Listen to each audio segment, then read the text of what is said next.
Sim, mais um vídeo sobre possível crash, recessão, Bitcoin derreteu, subiu, o que vai acontecer? Mas calma que esse vídeo aqui eu te garanto que é diferente. Ele é diferente porque eu trouxe em um relatório completo vários aspectos macroeconômicos, históricos, dados on-chain, contexto institucional e comparativos com outros momentos do ciclo. Tudo isso para que tu entenda o momento que está o mercado, que não te apavore. E também vou deixar separado aqui no timestamp na descrição cada trecho que a gente vai abordar aqui e o link na descrição desse relatório que eu relutei muito para deixar ele gratuito, porque era um relatório exclusivo da minha comunidade fechada, chamada Intus Crypto Club. E antes do editor rodar a vinheta, eu te garanto, um relatório completo dessa, uma análise completa dessa, modéstia à parte, tu não vai encontrar por aí. Então, por favor, já deixa o like, se inscreve no canal, ativa as notificações para te não perder conteúdos como esse.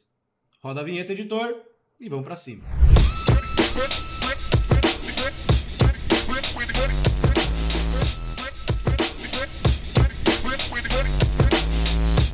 Como tu já é inscrito, provavelmente tu vai receber notificações, inclusive, de algumas lives que a gente faz. Eu fiz lives na segunda-feira de manhã, já trouxe até alguns convidados, e a gente debateu bastante sobre o que estava acontecendo e alguns insights que eu vou trazer aqui também apareceram lá naquela live. Só que eu estou trazendo agora muito mais refinado e organizado esse conteúdo porque eu redigi um relatório muito completo sobre todo o contexto do mercado para vocês e eu vou passar por ele agora, trecho por trecho, para que tu entenda tudo o que está acontecendo. Já saliento que eu fiz esse relatório no dia de hoje, que é dia 6 de agosto. Esse vídeo provavelmente vai ser postado no dia 7, na quarta-feira, o que não invalida absolutamente nada, né, desse relatório, desse conteúdo, com algumas exceções de curto prazo que eu posso trazer nesse vídeo. O objetivo aqui não é te dizer para te atolar a mão no mercado ou vender tudo, e sim que tu entenda e faça com esse conteúdo a tua própria gestão de risco de tudo que está acontecendo no mercado e essa janela que está se abrindo dentro do mercado cripto neste momento. Primeiramente, tu sabe que o mercado cripto é feito de medo e ganância. Existem até indicadores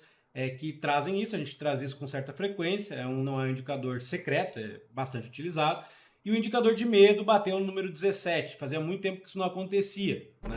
E é normalmente nessas horas que você precisa tomar alguma atitude pensando aí no médio prazo. Porque como diz aquela frase tradicional, né? Compre ao som dos canhões e venda ao som de violinos. Só tem que cuidar para o violino não ser do Titanic, tá? E isso aconteceu por quê? Porque está acontecendo, já começou pelo menos, uma desalavancagem global, baseada num fenômeno chamado carry trade. E talvez tu já tenha ouvido falar bastante sobre isso se tu tá acompanhando o mercado. Mas eu vou dar uma revisitada rápida. E antes que tu me enche o saco, eu não sou macroeconomista, eu sou um estudioso do mercado cripto e acompanho muito sobre o cenário macro em relação ao mercado cripto desde quando eu comecei esse canal, tá? Então vamos tentar trazer aqui um pouquinho de discernimento do que está acontecendo no planeta em relação às nossas moedinhas. O carry trade era uma operação feita por grandes players do mercado, onde existia-se a possibilidade de pegar moeda japonesa, o iene, emprestada, né, com juros zero, e poder se expor a outras moedas ganhando rendimentos. O próprio dólar, por exemplo, pagando juros aí de 5, 6, 4% né, em títulos de curto prazo,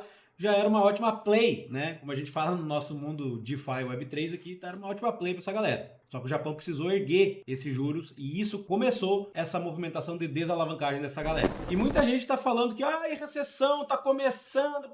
Cara, sim, isso pode ser o início de uma recessão. Mas que fique claro, os níveis desse tipo de operação em relação ao dólar estão em mínimas históricas, tá? Esse gráfico aqui da Bloomberg mostra isso. Isso aqui é o dólar, tá? Isso aqui é a quantidade de carry trade. Bem diferente do que aconteceu lá na bolha imobiliária em 2008 e 2009. Junto com isso, a gente tem também as expectativas de corte de taxas de juros dos Estados Unidos. Uma meta que foi muito acompanhada ao longo de 2022 inteiro no mercado cripto, porque sim, era a macroeconomia que ditava um pouco as regras nos ativos de risco. E agora, com esse acontecimento global acontecendo no Japão, junto com dados econômicos recentes não muito agradáveis, existe sim uma nova dinâmica aí prestes a acontecer. No relatório tu vai ver que a gente tem como ver, inclusive até botei o link aqui, ó, do site oficial da CME para te ver de forma atualizada, tá? Porque isso aqui é dinâmico, atualiza toda hora. Então, a depender do dado macroeconômico, alguma coisa que acontecer, o mercado vai precificar outra coisa do que eu tô te mostrando aqui. Por isso que tu tem que estar inscrito no canal, ou pelo menos ter esse site salvo nos favoritos. Basicamente, a gente tem já precificado para o próximo encontro do Fed agora em setembro, ó, a queda de 0,25 ponto base, pelo menos sacramentada, e 75% de chance disso acontecer. E até o fim do ano o mercado já está precificando aí, com mais ênfase, até 0,50 pontos base, ou seja, os juros de hoje, tá, poderá baixar, provavelmente irá, né, e não é eu que estou dizendo, está aqui, está no site lá da CME, provavelmente baixará 50 pontos base.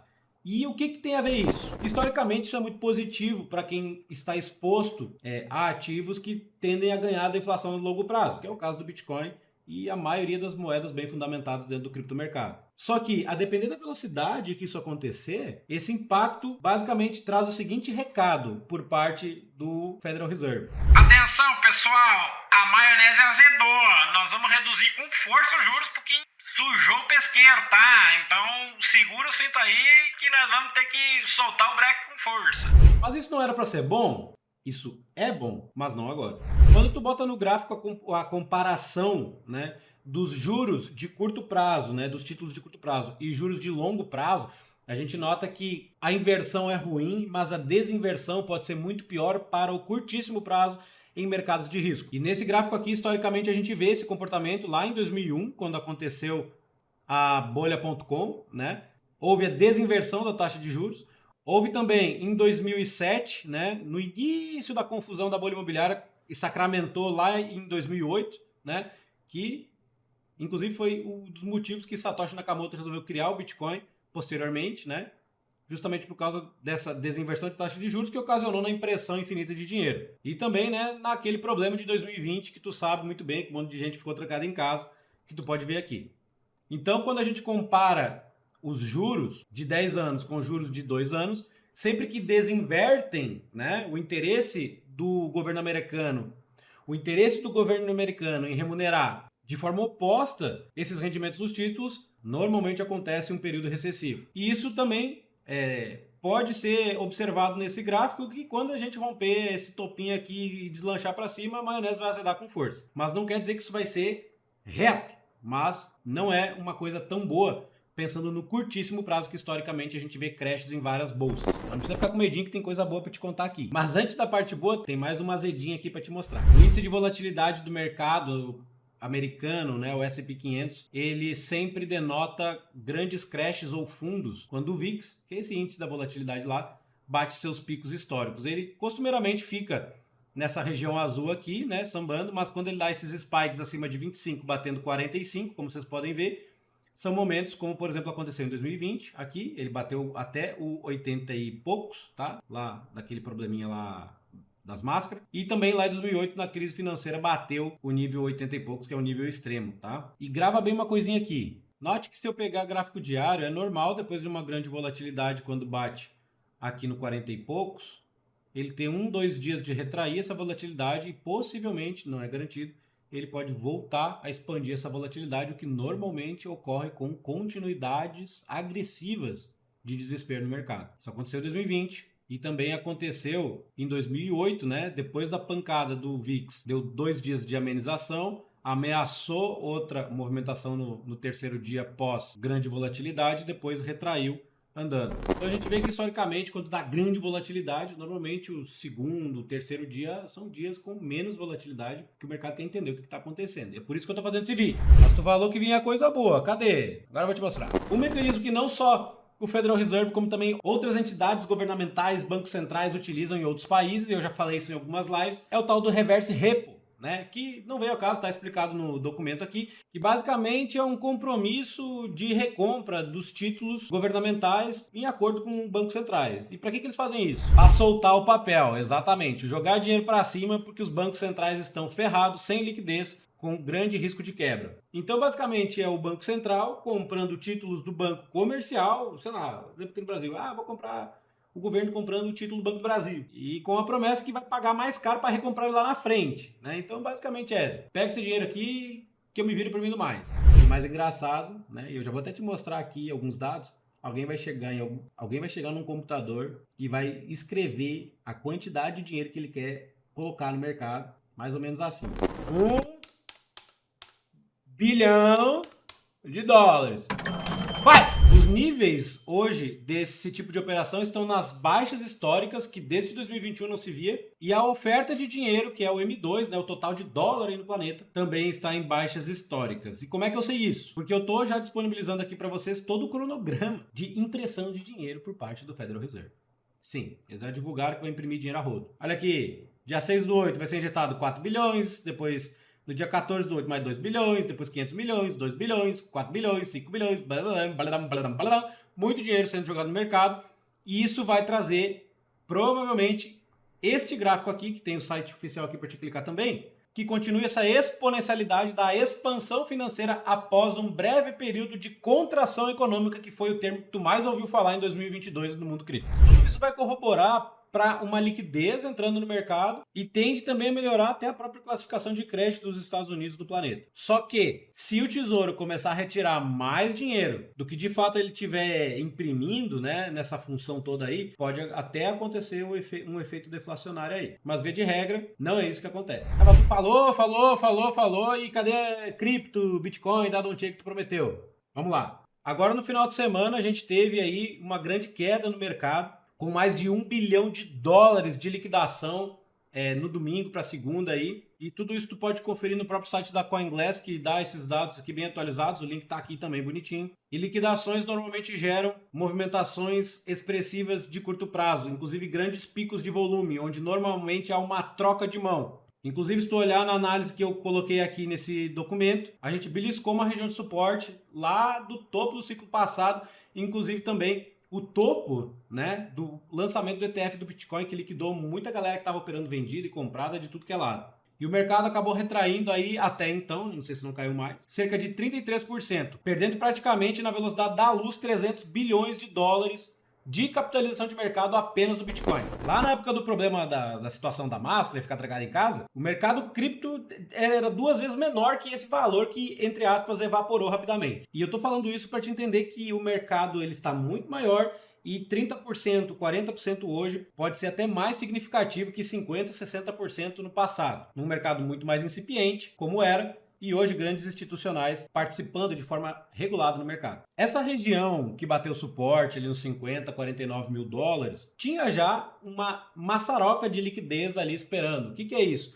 Pessoas estavam com liquidation price de suas operações alavancadas naquela faixa de região há bastante tempo. A gente mostrava em live e eu trouxe essa informação no domingo, antes dessa queda, para a galera do Intus Crypto Club. Eu mesmo fiz algumas pequenas compras no domingo, o Bitcoin estava na faixa de 57, 58 mil dólares e reforcei colaterais de operações alavancadas para evitar o dump, porque aquela liquidez estava ali muito próxima e o mercado estava em tendência de baixa. Na verdade ainda está, né? Mas com isso também, o nível de liquidez que foi sendo incrementado lá nos 70 mil dólares só aumentava. Se tu olhar hoje vai estar maior ainda. E eu ainda reafirmei, sigo bullish no médio prazo, mas no curto prazo você pode se surpreender. E comentei que seria interessante remanejar alguns colaterais das operações. Esse tipo de informação, casualmente, eu também trouxe no meu grupo gratuito do WhatsApp.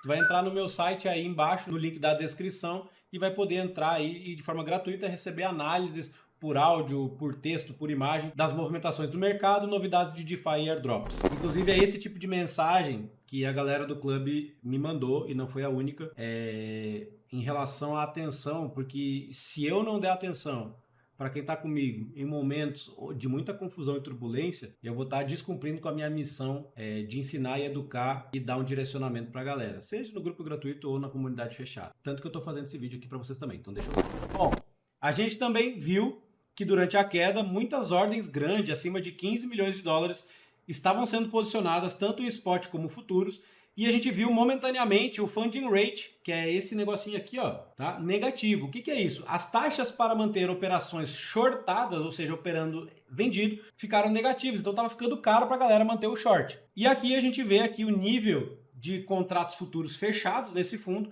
junto com muitas vendas a mercado. E logo na sequência, enquanto eu estava escrevendo esse relatório, a gente viu também já novos posicionamentos de ordens à vista, né, do mercado à vista, abaixo do preço, e com algumas posições de venda no Bitcoin, as mais pesadas lá na faixa de 70 mil dólares e algumas leves em mercado futuro aqui na região de 57, que eu não sei quanto vai estar vendo esse vídeo, talvez já tenha mudado. E olha só que legal, aqui na faixa dos 47 também tem muita ordem de compra no mercado futuro. Então fica ligado nessa região, que pode ser a região que a gente vai ficar sambando um tempo aí. Outra informação importante, a gente vê movimentações de compra spot, né, ao longo do dia de hoje. Ou seja, quem opera na Coinbase é o institucional, inclusive o institucional asiático. Eles operam via Coinbase, que é o maior player institucional e regulado para que qualquer player do tamanho deles possa ficar comprando à vista esse tipo de quantidade e sacando com tranquilidade para suas hard wallets. E quando esse tipo de movimentação está acontecendo, é muito positivo,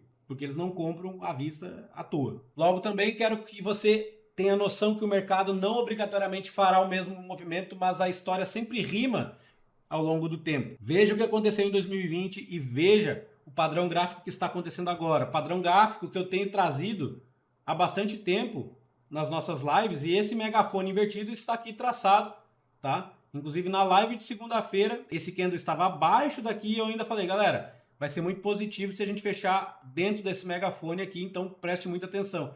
E olha o pico de volume no gráfico diário do Bitcoin contra dólar na Binance, que é onde tem mais operação de varejo, né? Então isso aqui é uma troca de mão, uma galera vendeu desesperado e outra galera comprou. E o estocástico lento sobrevendido, quase cruzando para dar sinal de entrada da hora. Os volumes de negociação e de liquidação que aconteceram foram históricos, tá? Semelhantes ao crash da FTX, embora, né, naquela época o contexto era totalmente diferente. E também não quer dizer que a gente não possa ver volumes maiores que isso, porque o mercado está aumentando seu tamanho ao longo do tempo. Mas que de fato é uma liquidação relevante, um volume de negociação histórico, isso é. E esse tamanho de volume normalmente é fundo ou topo, pelo menos local, durante um tempo. E eu sempre gosto de olhar outras criptomoedas no mercado para ver que tipo de padrão e comportamento os investidores estão fazendo. Não vou pegar qualquer moedinha vagabunda, mas projetos bem fundamentados, que são quistos pelo institucional. E isso acaba me dando uma visão do contexto do mercado que eu trouxe ali também. A Chainlink pegou e visitou um suporte histórico de uma acumulação desde maio de 2022, né? Quando a galera vê o Chainlink passando de 10 dólares indo lá para quase 30, a galera, ai meu Deus, um dia se voltar a 8 eu compro. Voltou a 8 e provavelmente tu não comprou. A Pendle, que é uma das queridinhas do mercado, pegou liquidez abaixo do fundo histórico lá dos 2 e pouco, batendo abaixo de 2 dólares. Olha o pico de volume que aconteceu no token Pendle, né? Que é um ativo que eu recomendo que tu estude no mercado. Inclusive eu tenho uma live explicando fundamentação, tokenomics e o produto que ela tem a te oferecer e vai estar no tag aí em cima. Outra coisa interessante que aconteceu também, a própria BlackRock, que é uma gestora de alguns fundos da Ondo Finance, que é um ativo do segmento RWA, né? Ativos do mundo real, fez movimentações em dólar, levando para esses fundos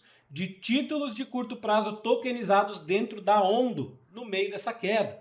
É como se eles estivessem trocando dólar por um título de curto prazo, só que tudo através de blockchain. E talvez tu esteja vendo esse vídeo, tu nem sabia que isso era possível, né? Mas sim, o mundo está entrando para blockchain e tu tem que te atualizar, é logo. Também entrou em sobrevenda no diário, fez pico de volume, está sobrevendido, capturou liquidez, rasgando levemente suportes lá de trás, dando oportunidades excelentes de compra, na minha opinião. Esse tipo de interesse institucional e clara troca de mão das famosas sardinhas, as baleias, isso aqui traz para mim um cenário que não é ruim, pelo contrário, é um cenário muito positivo.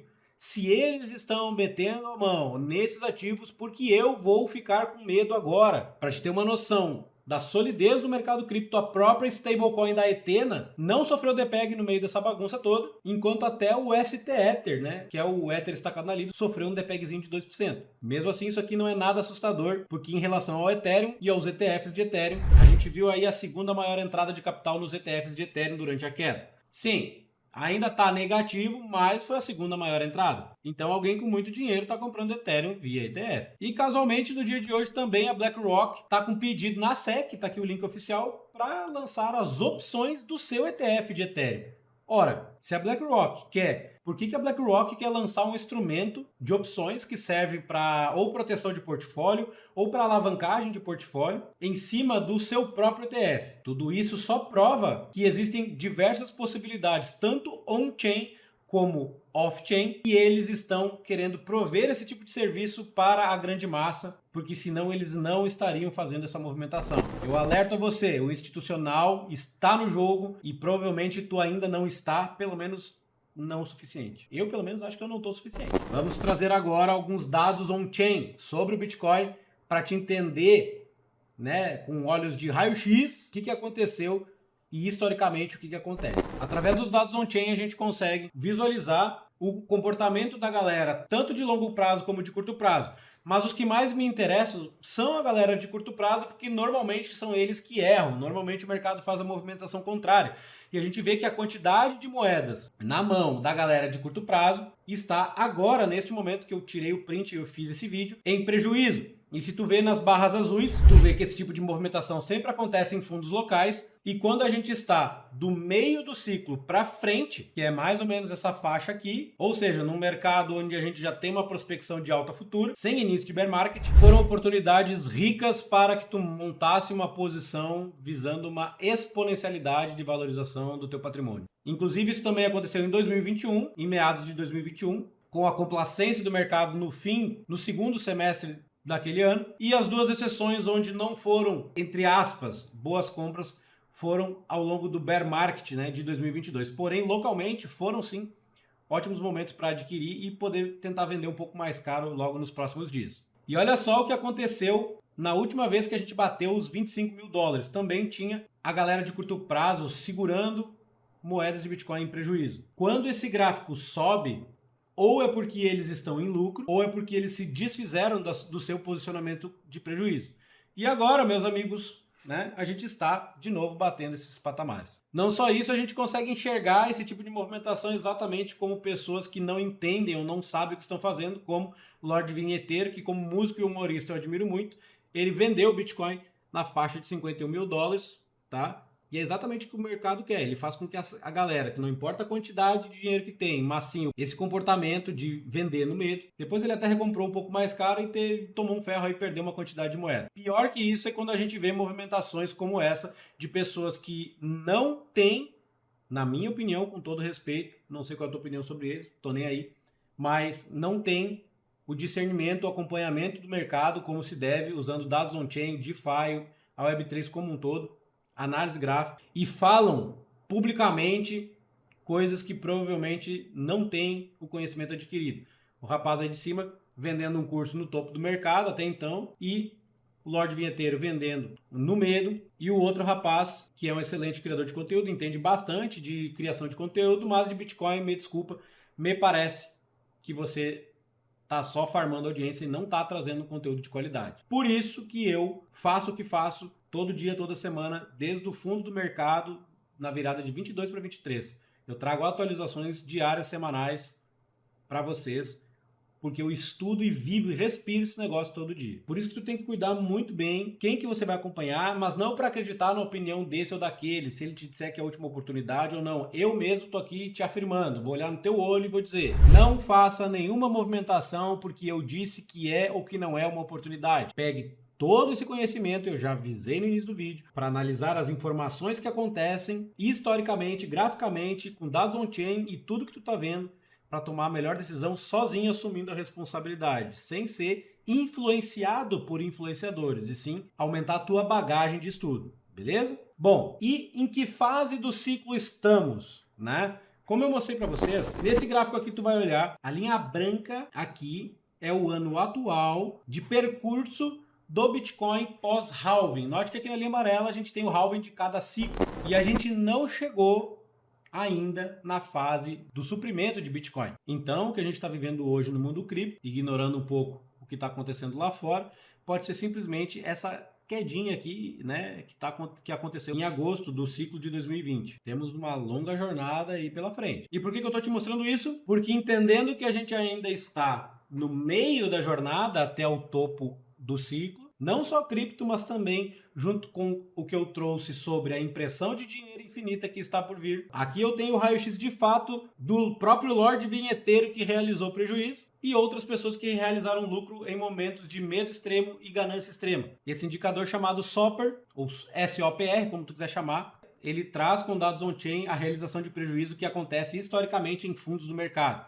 Veja, em janeiro de 2019 o que aconteceu aqui. Aqui na parte rosa eu peguei sempre grandes realizações de lucro. E detalhe, isso aqui é somente da galera de curto prazo. Eu não estou olhando o geral do mercado, porque o que me interessa, eu já falei, é a galera de curto prazo. E eu tô te mostrando isso porque é nas movimentações de alta extrema que a gente vai procurar realizações de lucro, como aconteceu recentemente na alta pós-ETF do Bitcoin. Foi aqui que a galera realizou lucro, né? A gente sim teve um momento eufórico de mercado, mas como eu falei, o mercado hoje está muito maior que antes. E note que essa realização de lucro da galera de curto prazo não foi tão grande quanto ao primeiro topo de 2021, o oficial topo do mercado, segundo dados on-chain, com a maior realização de lucro, assim como a gente teve também uma grande realização de lucro lá, perto do topo de meio de ciclo entre 2019 e 2020. Por que eu tô falando topo de meio de ciclo? Porque é exatamente o que eu já trouxe para membros do YouTube e para minha comunidade, e até em live também eu trouxe, que os 73 mil dólares provavelmente foram um topo de meio de ciclo. E nessa linha azul eu estou aqui te mostrando o caminho que a gente está performando, junto com aquela imagem anterior, e o que a gente está começando a traçar a partir de agora. Então, para mim, esse tipo de oportunidade aqui de comprar com a sardinhada realizando prejuízo são oportunidades para surfar exponencialidades futuras. Note a semelhança do comportamento da galera de curto prazo no passado. Isso daqui é a capitalização de mercado das moedas que a galera de curto prazo está segurando. Aqui, com um mercado muito menor e uma exponencialidade muito grande, não teve tanta movimentação de retração aqui. Mas aqui, velho, em 2020, a gente vê essa ondinha aqui, né, nessa alta de meio de ciclo, topo de meio de ciclo, a galera de curto prazo vai desistindo enquanto o mercado fica moroso, né, até que dá um crash, eles saem do mercado e depois, conforme o mercado sobe, a sardinhada vai acumulando. E aqui, meus amigos, a gente está fazendo exatamente o comportamento semelhante, certo? A gente está num nível, a capitalização de mercado da galera de curto prazo está semelhante ao meio do ciclo de 2020. Respira que tem mais informação! Diego, beleza, tu tá me falando então que tá tudo bem, que tá tudo certo e que é uma oportunidade? Sim, para mim é uma oportunidade. Mas e se tudo der errado? Se tudo der errado, a gente vai ter um suporte on-chain. Eu nem vou trazer em gráfico porque eu já trouxe em outros conteúdos e nas minhas lives que eu faço 2 vezes por semana. A gente tem uma maçaroca de negociação na faixa de 39 a 43 mil dólares, que estou a olhar no Price Action, é exatamente onde a gente vai ter novos suportes. Então, a gente pode estar vivendo 2 cenários aqui, na minha opinião. O primeiro, fizemos o fundo local, daqui é lua alta infinita e todo mundo vai ficar com medo e com receio, até que a gente esteja lá em 70, 80, 90 mil dólares, para a galera ver que aqui foi fundo.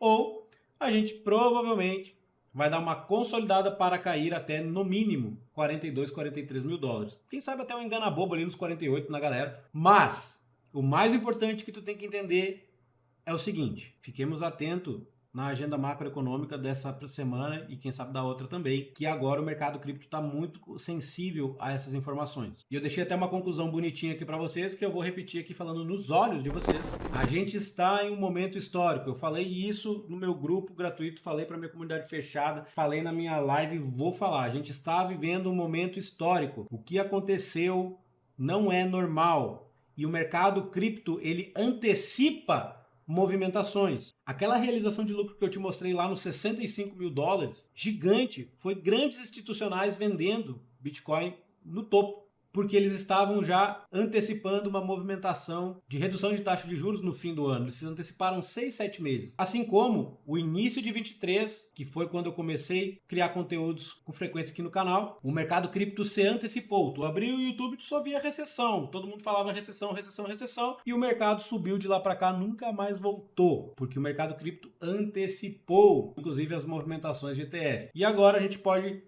já ter precificado e antecipado tudo de ruim, mas não é garantia. E mesmo que isso não aconteça, a janela de oportunidade agora, no pior dos cenários, se abre para que você possa montar uma posição com muito fundamento enquanto está uma gritaria e um medo desgraçado no mercado. Como eu falei, esse relatório vai estar ali no link da descrição, tá? E caso tu queira cogitar entrar para minha comunidade fechada, no meu site tu vem aqui, clica no primeiro link e bota teus dados aqui para entrar para a lista de espera, porque a gente fechou as vagas agora. Eu estou, inclusive, trazendo algumas aulas on-chain lá para a galera. E se inscreve no canal para aprender mais sobre o criptomercado, desde a parte de análise gráfica, fundamentos, DeFi, operações de alavancagem e empréstimos no mundo cripto descentralizado e todas as ferramentas financeiras da Web3. Então, eu vou deixar 2 playlists aqui, uma sobre empréstimos, a outra sobre piscinas de liquidez, para que tu dê uma olhada aí e entenda um pouquinho mais as oportunidades que a gente tem no criptomercado. Seja prudente, faça sua gestão de risco e principalmente sua gestão emocional, porque para mim a gente está fazendo história